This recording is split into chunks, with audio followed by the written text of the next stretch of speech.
இப்போ இந்த ரேவதி நட்சத்திரத்துல பிறந்தவங்க என்னென்ன துறைகள்லாம் தேர்ந்தெடுக்கிறாங்க சார்? பொதுவாக நீங்கள் பார்த்தீங்கன்னா அது புதன். சரி. குரு அப்படிங்கிறது நிதித்துறை அல்லது நீதித்துறை அப்படிங்கிறதுக்கான ஒரு அமைப்பு. சரி. அப்போ ரேவதி நட்சத்திரத்தில் பிறந்தவர்களுக்கு எழுத்தாளர்கள், ம். நீங்கள் வந்து ஆடிட்டர், அதே மாதிரி ப்ரொஃபஸர்ஸ், சரி. அதே மாதிரி கணித வல்லுநர்கள், அதே மாதிரி இன்னைக்குள்ள இருக்கக்கூடிய நவீன துறைகள் சாஃப்ட்வேரு, அதில் இருக்கக்கூடிய கோடிங் போடக்கூடிய முக்கியமான ஆட்கள், சரி. நிபுணத்துவம் பெற்றவர்கள், சைபர் கிரைம், நுண்ணறிவு, வெளிநாடுகளிலே சென்று பணிபுரிதல், வெளிநாட்டில் இருப்பவர்களுக்கு இங்கிருந்து ஒரு விஷயத்தை கற்றுக் கொடுக்கறது, எழுத்துப்பூர்வமான டாக்குமெண்ட் சம்பந்தப்பட்ட தொழில்கள், பத்திர ஆவணங்கள், இது எல்லாமே பார்த்தீங்கன்னா அந்த புதனுடைய அம்சத்துக்குள்ளே வரும்.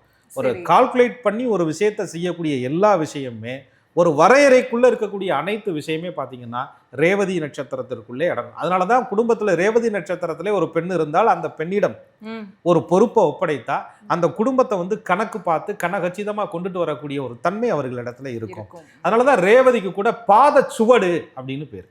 அந்த பாத சுவடு, அந்த ஒரு பெண் வந்து ரேவதி நட்சத்திரத்திலே பிறந்து அவருடைய பாதம் ஒரு குடும்பத்திலே படும் பொழுது அந்த குடும்பம் பன்மடங்கு அந்த ரேவதிக்கே உண்டான வெகுதனம் அப்படின்னு சொல்லக்கூடிய அந்த லக்ஷ்மி கடாட்சியம் அந்த குடும்பத்தில் வந்துடுது. அதனால சாந்தமும் அழகும் ஐஸ்வர்யமும் கொண்ட ரேவதி நட்சத்திரக்காரர்கள் ஒரு குடும்பத்திலே பிறப்பதும் ஒரு குடும்பத்திற்கு வரனாக அமைவதும் என்பது மிகப்பெரிய கொடுப்பனை என்றே சொல்லலாம்.